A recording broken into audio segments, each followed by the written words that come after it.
You know, there are some stories that just stick with you.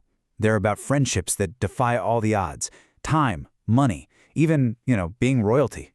Well, today we're diving into one of the most beautiful of them all, the story of Krishna and Kuchela. It's an incredible tale about a devotion so pure that it was answered without a single word ever being spoken. It really makes you wonder, right? Can a friendship you made as a kid, when none of the adult stuff mattered, actually survive when one of you becomes powerful and the other doesn't? That's the core question of this story. So let's see how it plays out. Okay, so let's go back in time. Picture the forests of Vrindavan. This is where it all begins. We've got two young boys, and their friendship is completely pure, built on nothing more than shared games and a genuine connection. And the contrast between them is, wow, it's stark. On one hand, you have Krishna, literally a divine being destined for greatness. And on the other, you have Kuchela, a boy from a poor family who was often hungry. But none of that mattered. They shared everything they had, and that simple generosity, that's what built the foundation of their bond. This wasn't just about sharing a snack. This was a deep, soul-level friendship. There's this one powerful story where a starving Kuchela gives most of his own tiny meal to Krishna. I mean, that simple act of pure love left a mark on Krishna that he would never, ever forget. So, time marches on, as it always does. And as the boys grow into men, their lives go in completely different directions. And it's this huge divergence that really sets the stage for the big test of their friendship. I mean, this timeline really puts it into perspective, doesn't it? One becomes this incredibly powerful king, ruling a magnificent kingdom. The other is still in extreme poverty, struggling just to feed his own kids. You have to ask, how could a friendship possibly bridge a gap that wide?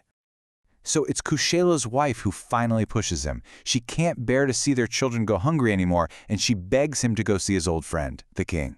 You can just imagine Kuchela's inner conflict, right? His pride versus his love for his family. But in the end, love wins. He agrees to make the journey. But he can't go empty-handed. I mean, you can't visit a king with nothing. So his wife borrows a tiny amount of coarse rice from a neighbor. This little bundle, wrapped in a scrap of cloth, was literally all they had to their name. But it was so much more than just rice. It was the symbol of his pure, unchanging love for his friend. So, with this humble gift in hand, Kuchela makes the long trip to the city of Dwarka. He finally gets to the palace gates. But, his biggest obstacle is still standing right in front of him. Can you imagine this scene? The palace guards see this man in torn, ragged clothes and just laugh at him. You, the king's friend? No way. They block his path, and you just feel his heart sink.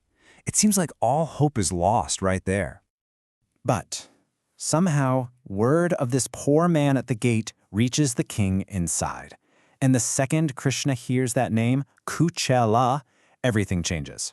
He doesn't send a guard. He doesn't wait. He literally leaps from his throne and runs barefoot right to the palace gates. What happens next is just unbelievable. Krishna throws his arms around his friend, not caring about the dirt or the rags. And then, in this ultimate act of love and humility, he washes Kuchela's feet with his own hands, the highest honor you could give someone. The whole court is just stunned as he leads his friend to the royal throne and has him sit right beside him. So after this mind-blowing welcome, we get to the moment of the gift. The very thing Kuchela was so embarrassed about is about to become the most important part of this whole reunion. Krishna, just beaming with happiness, asks what gift he brought. Poor Kuchela is absolutely mortified and tries to hide the little bundle. But Krishna sees it, and his eyes just light up with pure joy as he gently takes it from his friend. He opens it up, and to Kuchela's complete shock, he pops a handful of that coarse, uncooked rice into his mouth. He declares it's the best thing he's ever tasted, and then he eagerly takes a second handful. And this is where the magic really happens. As Krishna goes for a third handful, his queen, Rukmini, gently stops him. See, she understood what was happening on a divine level. Each handful of rice that Krishna ate was a powerful blessing, granting Kuchela incredible wealth. 2 handfuls was more than enough for 2 lifetimes. A third would have been just too much. So Kuchela stays at the palace for a few days, just soaking in the warmth of their reunion.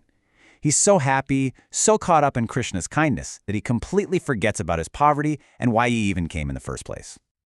But on that long walk home, the happy bubble starts to burst. Reality sinks in. Yeah, he's overjoyed he got to see his friend, but he also feels like a total failure. He never once brought up his problems, he never asked for help. What on earth is he going to tell his wife? He finally gets back to his village, and he can't believe his eyes. His tiny, crumbling hut is just gone.